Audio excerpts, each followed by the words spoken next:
Welcome to the knowledge points. इस video में आज हम पढ़ने वाले हैं चैप्टर 15 आवर एनवायरनमेंट। इस वीडियो में आज इस चैप्टर को बड़े ही डिटेल में और आसान लैंग्वेज में समझने वाले हैं। आवर एनवायरनमेंट, एनवायरनमेंट का मतलब होता है वातावरण जो हमारे चारों ओर है। We have heard the word, हमने बहुत बार वर्ड सुना होगा environment, often being used on the television, काफी बार अक्सर हमने टेलीविजन पर, न्यूज़पेपर में या लोगों से ये बातें सुनते रहते हैं एनवायरनमेंट के बारे में।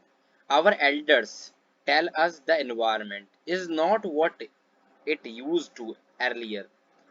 जो एनवायरनमेंट है, हमारे बड़े लोग बताते हैं, जो पहले एनवायरनमेंट हुआ करता था अब वो एनवायरनमेंट वैसा नहीं रहा।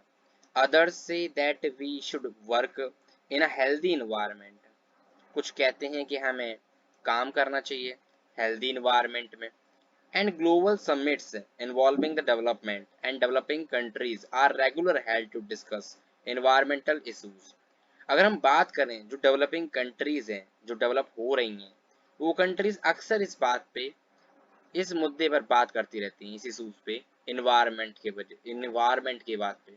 और ये चैप्टर जो है बेसिकली तुम्हारी क्लास 10th में तो इम्पोर्टेंट है ही है, और काफी ज्यादा ये इम्पोर्टेंट है, प्रैक्टिकल भी इम्पोर्टेंट है, काफी ज्यादा इम्पोर्टेंट है प्रैक्टिकली हमारी रियल लाइफ में। इसलिए इस चैप्टर को बड़े ही ध्यान से समझना। चलिए स्टार्ट करते हैं। सबसे पहले यहाँ पर लिख रखा है ecosystem, what are its component. Ecosystem आखिर में क्या होता है और ये किस किस से मिलकर बना होता है।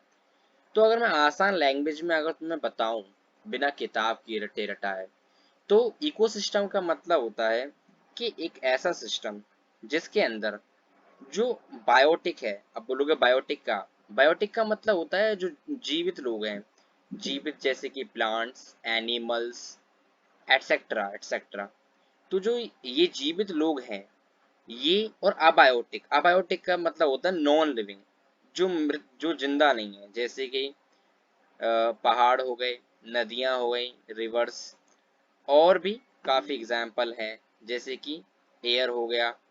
ये सारे के सारे, ये सारे के सारे एक दूसरे के ऊपर निर्भर करके अपनी जिंदगी को व्यतीत करते हैं, और इसी को हम इकोसिस्टम कहते हैं।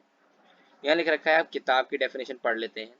All organisms such as plant, जितने भी ऑर्गेनिजम्स हैं जैसे कि प्लांट, एनिमल्स, माइक्रो ऑर्गेनिजम्स और इंसान, ये सारे के सारे फिजिकली सराउंडेड हैं एक दूसरे के, एक दूसरे से मिलते रहते हैं। और इन्हीं सबको, अगर यही सब ठीक तरीके से रहेंगे तभी बैलेंस रहेगा हमारे नेचर में।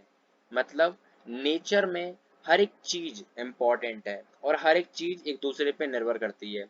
All the interacting organisms in an area together with non-living constituents of environment form an ecosystem। यहाँ बताया जा रहा है कि जितनी भी चीजें हैं, ऑर्गेनिजम्स हैं, ये या फिर जो बायोटिक है या अबायोटिक है, लिविंग है और नॉन लिविंग चीजें हैं, वो आपस में मिलती हैं एक दूसरे के साथ में, और यह एक बनाती हैं इकोसिस्टम। तो हम ये कह सकते हैं कि एक इकोसिस्टम बायोटिक कंपोनेंट को कंप्रेस करता है, मतलब होते हैं बायोटिक कंपोनेंट जैसे लिविंग ऑर्गेनिजम्स, और अबायोटिक कंपोनेंट, अबायोटिक मतलब जिसमें जान नहीं हो, बायो का मतलब होता है जिंदगी, जान, तो जान वाली चीजें, और अबायोटिक मतलब जिसमें जान नहीं है।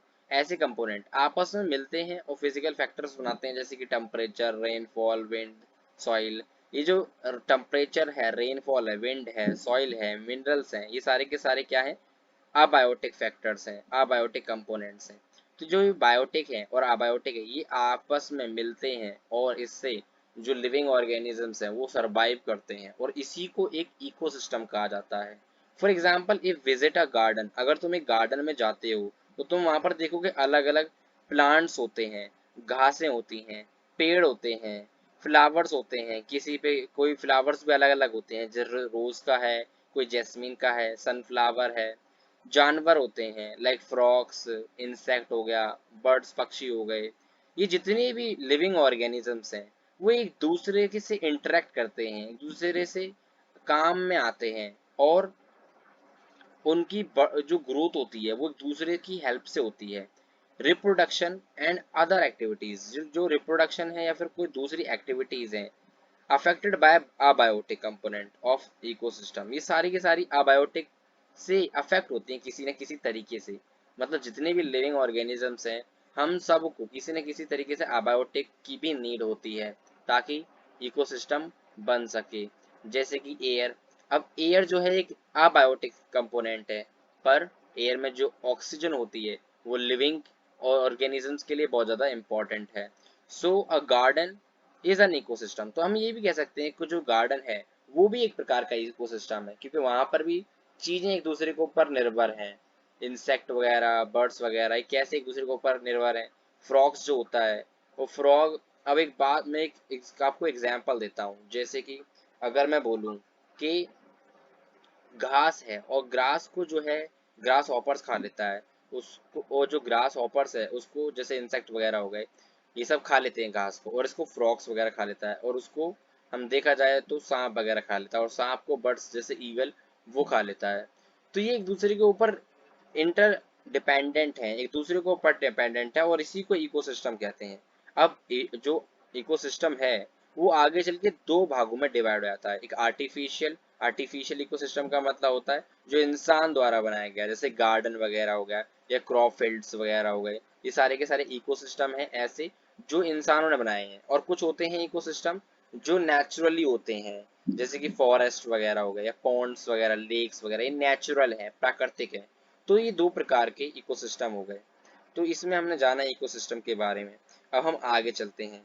आगे यही इसमें बताया जा रहा है कि इकोसिस्टम के क्या क्या तरीके हैं। अब वी हैव सीन एर्लियल क्लासेस, हमने पहली क्लासेस में ये पढ़ रखा है कि ऑर्गेनिजम्स जो होते हैं can be grouped as producer, उनको हम ग्रुप कर सकते हैं प्रोड्यूसर्स में, कंज्यूमर्स में, डिकम्पोजर्स में, according to manner which they obtain their substance from the environment. मतलब वो किस प्रकार से अपने आप को जीवित रख रहे हैं एनवायरनमेंट में, किस प्रकार से अपने भोजन को खा रहे हैं या तैयार कर रहे हैं, वो सब चीज़ों को।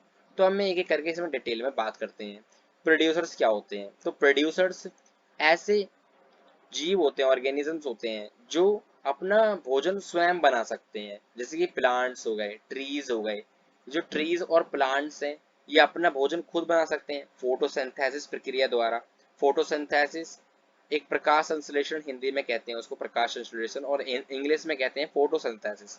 फोटोसिंथेसिस एक ऐसी प्रक्रिया है जिसमें जो प्लांट्स हैं, प्लांट्स में पत्तियों के अंदर क्लोरोफिल होती है, और जो क्लोरोफिल है वो क्लोरोफिल ऑब्जर्व करती है कार्बन डाइऑक्साइड को और सनलाइट को, और उसकी हेल्प से वो अपना खाना स्वयं बनाते हैं। तो इसी को कहते हैं प्रोड्यूसर्स, जो अपना खाना खुद बनाते हैं। ठीक है। अब कंज्यूमर्स क्या होते हैं? कंज्यूमर्स कंज्यूम जो करते हैं, चीजों को कंज्यूम कर लेते हैं, उन्हें हम कहते हैं कंज्यूमर्स। ठीक है। जो ग्रहण करते हैं, जो दूसरे पे निर्भर होते हैं, जो खुद अपना खाना नहीं बना सकते, उन्हें हम कहते हैं कंज्यूमर्स। ठीक है। ये प्रोड्यूसर्स और कंज्यूमर्स का आपने एक और वर्ड सुने होंगे इसके दूसरे, ऑटोट्रॉप्स और हेट्रोट्रॉप्स।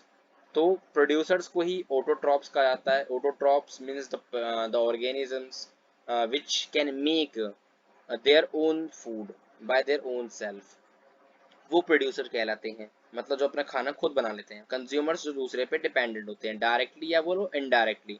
और डायरेक्टली कैसे? जैसे डायरेक्टली होता है ना, जैसे डायरेक्टली हम गए और डायरेक्टली हमने क्या है फूड को कंज्यूम कर लिया, किससे? प्लांट से। जैसे कि एप्पल वगैरह हो गया, कोई फ्रूट वगैरह हो गया, हमने सीधा तोड़ा और उसे खा लिया। या फिर कोई पालक की सब्जी हो गई, उसे हमने तोड़ा, सीधा बनाया और खा लिया, तो हो गया डायरेक्टली। इनडायरेक्टली कैसे? मान लो कि कोई एनिमल है या बर्ड है, वो उसको खा रहा है प्लांट प्रोडक्ट, और उसको फिर ह्यूमन जो है या कोई और है वो उसको खा ले रहा है, तो इनडायरेक्टली डिपेंड है। तो मतलब एनर्जी जो आई वो आई कहाँ से? प्रोड्यूसर से आई, है ना। तो कंज्यूमर्स ये हो गए। और डिकम्पोजर्स होते हैं जो चीजें मर गल जाती हैं उसको खाते हैं, जैसे कीड़े मकोड़े। और ये सारे के सारे ही काफी इंपॉर्टेंट है हमारे एनवायरनमेंट में। ठीक है। तो अब चलिए आगे समझते हैं। और ये सारे के सारे ही क्या करते हैं? इकोसिस्टम को क्रिएट करते हैं, है ना। चलो, अब ये जो एनर्जी है वो किस तरीके से फ्लो होती है इनके अंदर, तो इसके अंदर एनर्जी का फ्लो मैं आपको बताता हूँ। एनर्जी कैसे फ्लो होती है? जैसे अब ग्रास है, अब ग्रास ने क्या करा, ग्रास जो होती है वो सन से क्या करती है? एनर्जी को ऑब्जर्व करती है, और सन से एनर्जी को ऑब्जर्व करने के बाद में फिर वो उसके अंदर एनर्जी आती है, 100% एनर्जी क्या है सन से ऑब्जर्व करती है। उसके बाद में अब जो कंज्यूमर्स हैं वो उसको खा लेते हैं, है ना। जैसे कि कोई घास के कीड़े वगैरह हो गए, है ना, सबने खा लिया, तो उसने उसको खा लिया तो वो क्या हो गया, एक प्रकार से उसके अंदर जो एनर्जी है वो ट्रांसफर हो जाएगी। और जो एनर्जी ट्रांसफर होगी वो उसके 100% का, मतलब जितनी भी 100% एनर्जी उसने ऑब्जर्व करी थी प्रोड्यूसर्स ने, किसमें से, सन से, उसकी 10% एनर्जी जो है कंज्यूमर्स को चली जाती है। और कंज्यूमर्स में जो कंज्यूमर्स को खा, जैसे कंज्यूमर्स के अंदर काफी ना पार्ट्स होते हैं, जैसे अब मान लो ग्रास हॉपर्स है, अब ग्रास हॉपर्स को मान लो कि ना कि मेंढक वगैरह ने खा लिया, तो मेंढक को खा लिया तो जो ग्रास हॉपर की एनर्जी है जो भी होगी 100% में से, उसमें से 10% जो है ट्रांसफर हो जाएगी किसके अंदर, मेंढक के अंदर। और मेंढक को मान लो सांप ने, स्नेक ने खा लिया, तो स्नेक जो खाएगा वो उसकी 10% एनर्जी को ऑब्जर्व कर पाएगा ओनली। और फिर स्नेक को मान लो चील ने खा लिया, तो जो चील है वो स्नेक की 10% एनर्जी को ऑब्जर्व कर पाएगी। तो ये होता है 10% लॉ, पेपर में आता है ये 10% लॉ, पेपर में पूछ सकता है व्हाट इज 10% लॉ। तो आप इसी तरीके से समझा सकते हो कि जो प्रोड्यूसर्स है वो 100% लेता है किससे, सनलाइट से, है ना, सन से। और उसके बाद में आगे चल के जो जो ऐसे प्रोसेस खाते जाते हैं उसको कंज्यूम करते जाते हैं, वो 10% एनर्जी लेते जाते हैं। अब यही है, इसी को लेते हुए यहाँ पर लिख रखा है फूड चेन एंड वेब्स। यही मैंने अभी अभी आपको समझाया। अभी मैंने बोला था ना, जैसे कि मान लो कि प्लांट्स वगैरह हैं, जैसे यहाँ पर देखो, यहाँ पर यहाँ पर देखो ये क्या है, प्लांट्स वगैरह हैं, इस पिक्चर सी में देखो। अब यहाँ पर इसने इसने ये स्कॉर्पियो ने इसे खा लिया होगा। अब स्कॉर्पियो ने इसे खाया, अब मछली आई बड़ी वाली, उसने स्कॉर्पियो खा लिया। और फिर ये जो बगला होता है, ये देखा होगा आपने, ये मछली को खा लेता है। तो अब ये क्या है, इसको 100% एनर्जी हुई, उसमें से 10% एनर्जी इसको गई, फिर 10% एनर्जी इसको गई, फिर 10% एनर्जी इसको हो गई, है ना। ऐसे यहाँ पर भी देखो, ये क्या है, प्लांट्स है ना।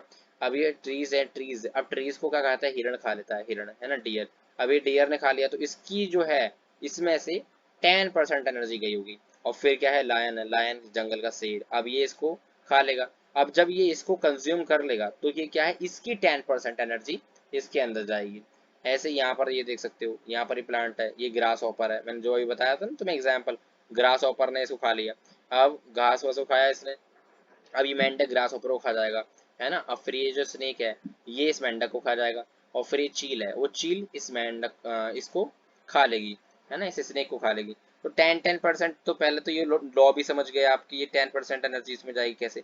और दूसरी बात क्या है, इसी को फूड चेन कहते हैं। क्या कहते हैं, food chain. Food chain, chain का मतलब क्या होता है, एक चेन होती है जिसमें जो एनिमल्स हैं, जो कंज्यूमर्स और प्रोड्यूसर्स हैं, वो एक दूसरे के ऊपर इंटरडिपेंडेंट होते हैं सर्वाइवल के लिए, जिंदगी जीने के लिए, है ना। अगर मान लो इसमें से अगर बीच का कुछ भी चीज कट जाता है ना, तो अगले वाले को वो उसका सप्लाई नहीं मिलेगी। जैसे मान लो अगर घास ही नहीं होता तो ये ग्रास हॉपर क्या खाता, और फिर ये ग्रास हॉपर नहीं खाता तो जिंदा नहीं रहता। और फिर यही नहीं होता तो फिर मेंढक क्या खाता, और फिर अगर मेंढक ही नहीं होता फिर ये क्या खाता, स्नेक, और स्नेक ही नहीं होता तो ये चील क्या खाती। तो ये सारे के सारे वो एक दूसरे के ऊपर इंटर डिपेंडेंट होते हैं, ऐसे ये। अब ये प्लांट्स हैं, प्लांट्स अगर ये नहीं खाता तो फिर इसे कौन, ये क्या नाम है, ये तो इसने खा लिया इसने, है ना। अब ये अगर ना होता तो ये फिर ये तो ये भूखा रह जाता।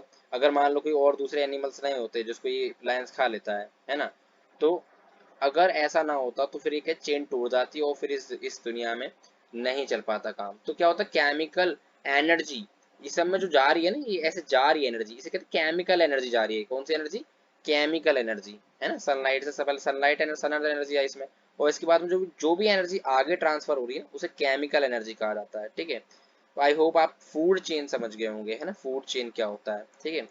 इसको आगे चलते हैं। अब ये देखो, ये चीज आपको पता होनी चाहिए, ये दिख रहा है सबसे ऊपर क्या है, यहाँ लिख रहा है टर्टियर कंज्यूमर्स, फिर सेकेंडरी कंज्यूमर, फिर प्राइमरी कंज्यूमर और प्रोड्यूसर। नीचे क्या होते हैं, प्रोड्यूसर्स होते हैं। प्रोड्यूसर्स मतलब जैसे इस इमेज में देख रहे हैं, ये सारे ये तीनों के तीनों प्रोड्यूसर्स हैं, ये तीनों के तीनों, है ना। इसके बाद में प्राइमरी कंज्यूमर्स, तो इन तीनों को जो खाता है इसे कहते हैं प्राइमरी कंज्यूमर्स। तो इसके बात करें तो ये देखो, ये तीनों के तीनों क्या है, ये प्राइमरी कंज्यूमर्स है। उसके बाद सेकेंडरी कंज्यूमर, सेकेंडरी मतलब ये मेंढक हो गया, ये मछली हो गई। और फिर जो टेरिटियर टेरिटरी जो कंज्यूमर्स होते हैं सबसे टॉप पे जो बैठे होते हैं, ये नहीं कहते हैं, ठीक है। तो ये आपसे पेपर में भी पूछ सकता है, इसका डायग्राम आपसे बनवा सकता है, ठीक है ना, ये ट्रायंगुलर शेप में, है ना। ट्रॉफिक नाम क्या होता है, ट्रॉफिक लेबल्स, आपसे बोलेगा कि draw the trophic levels and explain the food chain, मतलब ट्रॉफिक लेवल को ड्रॉ करो और फूड चेन को एक्सप्लेन करो कि फूड चेन क्या होता है ना। तो इस चीज को आपको समझ लेना है, जो भी मैंने बताया उसको आपको लैंग्वेज में बना कर लिख देना है, ठीक है ना। ये सारी की सारी चीजें बहुत ज्यादा इंपॉर्टेंट थी, है ना। अब हम आगे चलते हैं, चलो इसके बाद में। अब फ्रॉम एनर्जी फ्लो डायग्राम, अब यहाँ पर देखो एनर्जी फ्लो डायग्राम बताया गया, देखो कैसे इस प्रकार से एनर्जी कैसे फ्लो कर रही है। कई बार होती है ना कुछ एक दो दो चीजें डिपेंडेंट होती है एक दूसरे पे, कुछ कुछ चीजें इधर उधर भी खा सकते हैं, जैसे कि मान लो ये जो था, ये अब ये घास है, ये वाली घास है ना, ये मेंढक भी खा लेते हैं। अब ये मेंढक है, मेंढक सांप सांप खा लेता है मेंढक को। इसके बाद में अब ये जो है सांप, सांप को ये चील भी खा लेती है और ये मोर भी खा लेता है, तो ये दोनों खा लेते हैं। तो कभी कभार जो टेरिटरी जो टॉप लेवल पे है इसके अंदर, ये टेरिटरी कंज्यूमर्स, ये काफी मतलब एक के अलावा भी ज्यादा हो सकते हैं, है ना। और भी ज्यादा भी हो सकते हैं, हम ये नहीं कह सकते खाली उतने ही है, एक ही होता है ना, एक ही चीज खाते हैं। तो ये सारे आई होप आपको ये समझ में आ गया। तो इसको कहते हैं फूड वेब। क्या होता है? Food web. वेब मतलब एक प्रकार से जाल टाइप का होता है। फूड वेब का मतलब क्या है कि इसमें एक से ज्यादा लोग एक दूसरे के ऊपर इंटरडिपेंडेंट होते हैं। अगर पेपर में आपको बनाने के लिए लिखे कि difference between food chain and food web, तो फूड चेन में तो एक ही प्रकार से होता है, एक प्रकार से चेन मतलब चली जाती है, जैसे ये फूड चेन टाइप का, फूड चेन का एग्जांपल है ये, है ना। अब इसकी बात करें तो ये फूड वेब है। फूड वेब में एक एक दूसरे पे ज्यादा लोग डिपेंडेंट होते हैं, है ना, तो उसे कहते हैं हम फूड वेब, ठीक है। तो यहाँ पर देखो लिखा है food web consisting of many food chains, मतलब इसके अंदर ज्यादा एक से अधिक फूड चेन्स होती हैं, उन सबको मिला देते हैं, है ना। तो group of food chains is called food web. तो इस तरीके से आप बना सकते हो, लिख सकते हो। इसके बाद में व्हाट इज, ये देखो ये भी समझ लेते हैं, टॉप कार्निवोरस, कार्निवोरस, हार्बिवोरस और प्रोड्यूसर सनलाइट। इसको भी मैं थोड़ा डिटेल में समझा देता हूँ, है ना। तो देखो सनलाइट क्या होता है।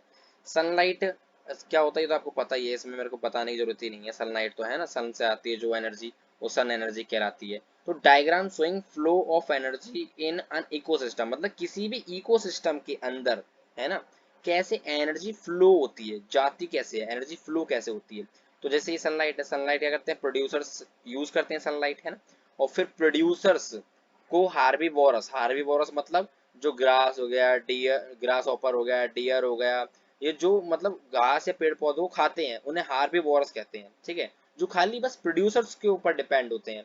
और कार्निवोरस कौन होते हैं? कार्निवोरस वो होते हैं जो खाली खाली किस पे डिपेंड होते हैं, खाली मीट पे डिपेंड होते हैं। जो हार्बीवोरस जो इसको खा रहे हैं प्रोड्यूसर को, वो कार्निवोरस उनको खा लेते हैं, है ना।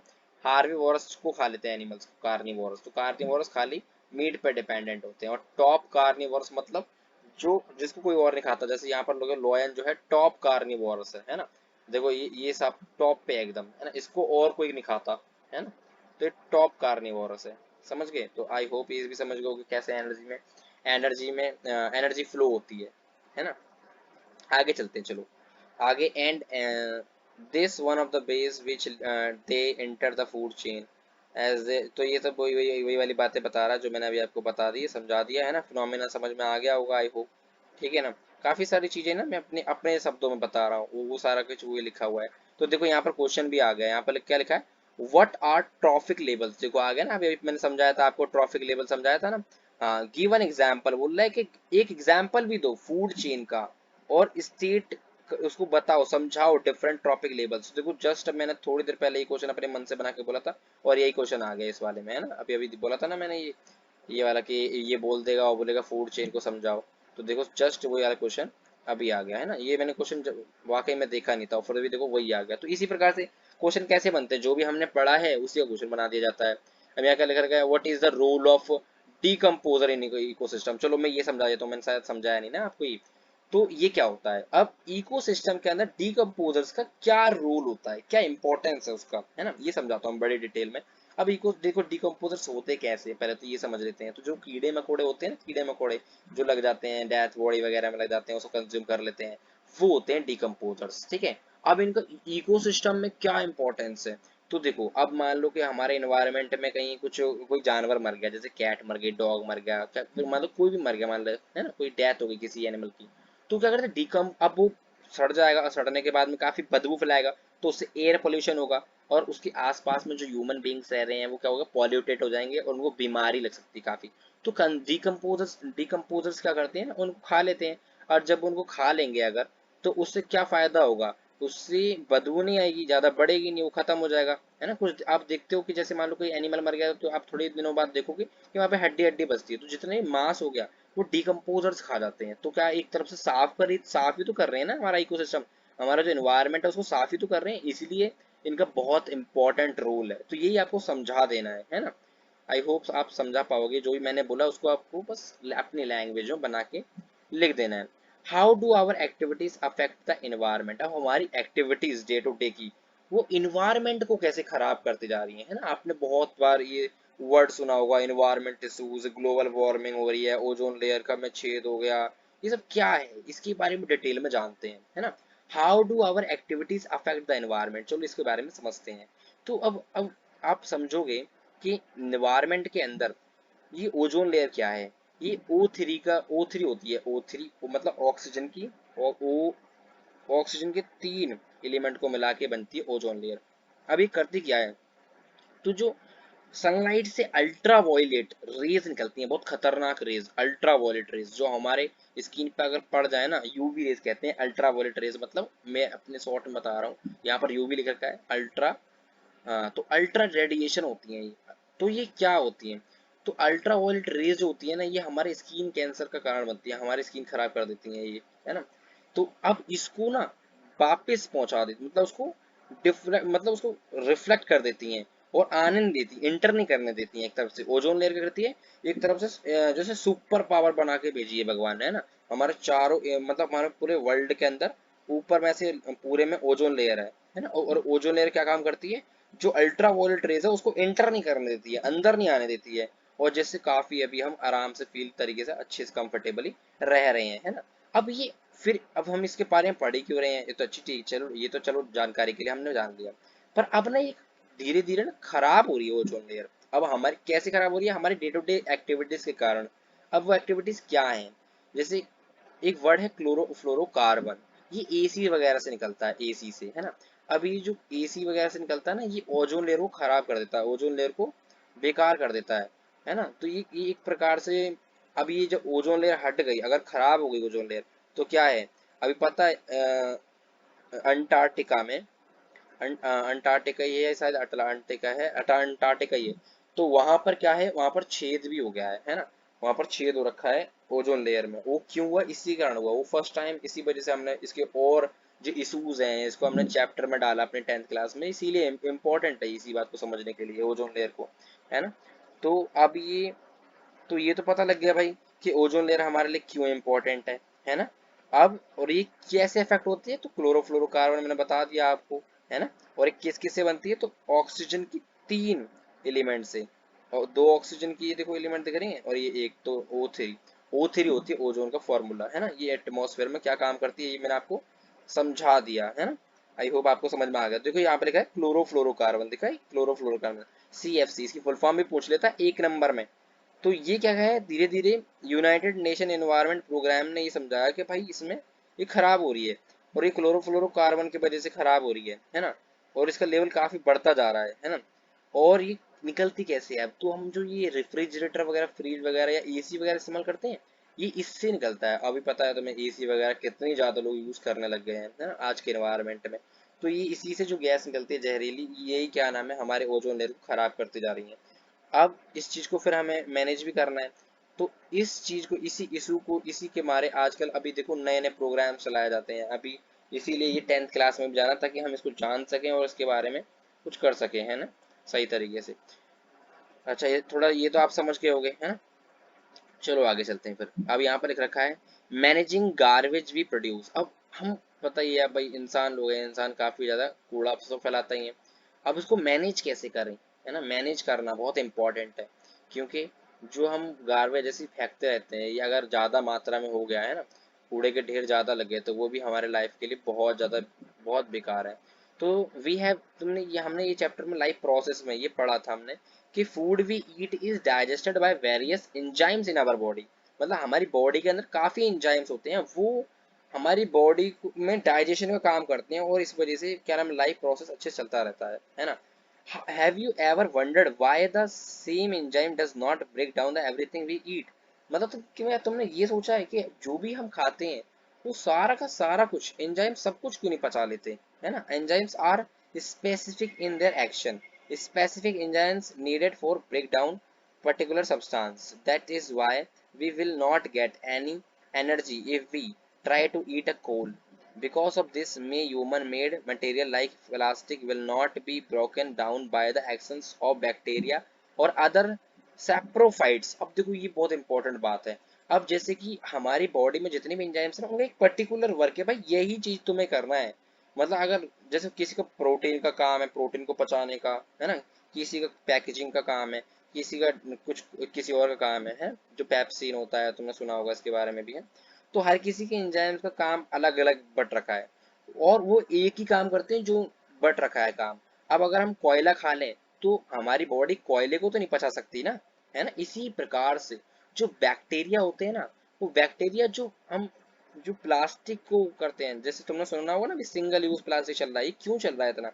मतलब प्लास्टिक जो है वो इतनी ज्यादा हम मतलब क्यों ना यूज करें, उसका क्यों क्या नुकसान है उससे। तो इससे नुकसान ये है बैक्टीरिया ना उसको खत्म नहीं कर पाते हैं, बैक्टीरिया को खत्म नहीं कर पाते हैं तो वो इन्वायरमेंट में फैले जा रही है। क्योंकि अब भाई जैसे मैंने बताया था, हम जैसे कोयला नहीं खत्म खा सकते, हम पचा नहीं सकते उसको, ऐसे ही जो बैक्टीरिया होते हैं वो प्लास्टिक को नहीं कंज्यूम कर सकते। और तो गंदी गंदी चीजें जो होती हैं वो हमारे इन्वायरमेंट में काम आते हैं, जैसे कि भाई बॉडी के डेथ बॉडी हो गई जैसे एनिमल किसी की, तो वो कंज्यूम कर जाते हैं तो वो हमारा इन्वायरमेंट को साफ कर रहे हैं। पर वो क्या करते हैं, वो ये चीज नहीं खा पाते। तो वो ऐसी चीज खा पाते हैं जो बायोडिग्रेडेबल है, जो वो जो उनको पचा सकते हैं। वो अब जो कुछ चीजें ऐसी होती हैं जो बायोडिग्रेडेबल नहीं है, नॉन बायोडिग्रेडेबल है, तो वो उसको ब्रेक नहीं कर पाते हैं और इसी वजह से नॉन बायोडिग्रेडेबल चीजें हैं वो हमारे एनवायरनमेंट में हार्म पहुंचा रही है, हमारे एनवायरनमेंट को, हमारा एनवायरनमेंट खराब कर रही हैं, इकोसिस्टम को भी इफेक्ट कर रही हैं। अब तुम्हें पता है वाटर इकोसिस्टम क्या मैं बता रहा हूँ, इसमें काफी ज्यादा जो वाटर के एनिमल्स हैं उन्हें इफेक्ट पड़ता है। एक स्टडीज में ये मैंने देखा था एक वीडियो के अंदर कि उसके अंदर अब बहुत मतलब कुछ जानवर थे, उसके पेट में इतनी प्लास्टिक निकली और प्लास्टिक के कारण उसकी मौत हो गई, है ना। और ऐसे बहुत सारे केसेस हैं जिसमें मतलब प्लास्टिक अटक गई है गले वाले में, जानवर के गले में, और उससे उनकी डेथ हो चुकी है। तो आप बताओ, हम अपना तो मजे ले रहे हैं और फिर बाद में हम लोगों को जो और चीजें हैं हमारे एनवायरनमेंट है उनको नुकसान पहुंचा रहे हैं एक प्रकार से। तो अब पता है हर एक चीज एनवायरनमेंट में ना घूम कर आती है। अगर हम किसी भी चीज को एनवायरनमेंट में खराब कर देंगे ना तो वो लौट फिर के हम पर ही आएगी और हमारा ही उससे नुकसान होगा ना। तुमने सुना है ना जैसी करनी वैसी भरनी, जैसा कर्म करोगे वैसा तुम्हें फल मिलेगा। तो जैसा हम इंसान अभी करते जा रहे हैं ना वापिस से हमको वही चीज मिलती जाएंगी। अभी देखा ना कोरोना वायरस आया था, तो एक प्रकार से वो भी इसी की देन है। अब ये अलग अलग फैक्ट हैं कि कुछ किसी वजह से आया किसी वजह से आया, पर अभी हम जिस प्रकार से काम कर रहे हैं ना हम बस अपने स्वार्थ के लिए सोचते हैं, हम किसी और चीज के बारे में नहीं सोच पाते हैं, इन्वायरमेंट के बारे में नहीं सोचते हैं। अभी कंपनियां वगैरह होती हैं वो इन्वायरमेंट को बहुत कम प्रेफर करती हैं, वो बस अपना प्रॉफिट मेकिंग में लगी रहती हैं, कैसे करके प्रॉफिट बनाना है। तो वो हमको थोड़ा सा कम करना पड़ेगा, है ना। तो इससे देखो कुछ क्वेश्चन ही बनते हैं। यहाँ पर देखो क्या लिखा है, why some substance biodegradable and some non biodegradable. बोला है कि कुछ सब्सटेंस बायोडिग्रेडेबल क्यों होते हैं और कुछ क्यों नहीं होते हैं। तो भाई जो हम पचा सकते हैं खा सकते हैं उसे कंज्यूम कर लेते हैं वो बायोडिग्रेडेबल होते हैं, जो नहीं कर सकते वो नॉन बायोडिग्रेडेबल होते हैं, है कि नहीं। अब बोला है यहाँ पर give any two ways in which biodegradable substance would affect the environment. अब ये बताओ कि बायोडिग्रेडेबल जो चीजें हैं वो एनवायरनमेंट को कैसे इफेक्ट कर सकती हैं। तो बायोडिग्रेडेबल चीजें कैसे इफेक्ट कर सकती हैं, जैसे कि भाई एनिमल से मर गया और उसकी बदबू से काफी चीजें इफेक्ट हो सकती है ना। तो अगर जो कंज्यूम जो मैंने बताया था ना अभी तुम्हें डिकम्पोजर्स, तो वो एक अच्छा रोल प्ले करते हैं और वो साफ कर देते हैं। तो ये कुछ तरीके हो गए हैं ना। आई होप अगर आपने अभी तक चैप्टर मेरा सुना है जो भी मैंने पढ़ाया है तो आप इसके आराम से आंसर दे सकते हो, है ना। काफी लंबी वीडियो हो चुकी है और ये चैप्टर भी हमारा शायद खत्म हो गया। आई होप आपको ये पूरा चैप्टर अच्छे से समझ में आया हो। अगर आपको एक अलग से वीडियो चाहिए जिसमें मैं ये जितने भी क्वेश्चन है इसके चैप्टर के वो डिटेल में समझाऊं, है ना, खाली आंसर क्वेश्चन आंसर को मत समझाऊं, मतलब खाली क्वेश्चन को लूं और उसके आंसर बताऊं, तो आप मुझे कमेंट कर सकते हो कमेंट में। और जो भी मैंने किया है बस अभी टाइम काफ़ी ज़्यादा हो गया है, मैं ये रात में बना रहा हूँ वीडियो, है ना, ये अभी 12 बज चुके हैं। सो आई होप आप अच्छे से समझ गए होगे, और आई होप आपने ये इंजॉय करा, समझा हो चैप्टर। सो अभी एक ही रिक्वेस्ट है आपसे बस, प्लीज़ इस चैनल को सब्सक्राइब कर दीजिए, है ना, और जो हो सके तो इस वीडियो को शेयर कर दीजिए। सब्सक्राइब करने में आपका कोई पैसा वैसा नहीं कटता, ऐसी बात नहीं कि पैसा कट जाएगा, बस ये है कि इससे ज़्यादा लोगों में वीडियोस जाने लग जाएंगी, है ना। So please it is my kindly request कि आप इस चैनल को सब्सक्राइब कर दीजिए, और इस चैनल और जो ये वीडियो है उसे ज़्यादा से ज़्यादा शेयर कर दीजिए। अब आपको अगली वीडियो किस चैप्टर पे चाहिए वो मुझे बता दीजिए, कमेंट कर सकते हो, मैं उसी के ऊपर वीडियो बना दूंगा। और आपको कैसा लगी, समझ में आया या नहीं आया, वो आप मुझे बताना। ये मैंने कम से कम आधा घंटा लिया है, ठीक ठाक टाइम लिया है ना, जल्दी जल्दी मैंने नहीं समझा दिया, फिर भी मैंने काफ़ी चीज़ें अपने आप से बताई। अगर मैं रीड करता तो और टाइम लग जाता। तो ये सारी की सारी बातें मैंने काफ़ी सही डिटेल में बता दी हैं। पूरा चैप्टर खत्म हो गया है, आई होप आपको समझ में आ गया हो। कोई डाउट अगर है आपका, और या कोई सजेशन है मेरे लिए, then please feel free to comment in the comment box. Thank you for watching this video.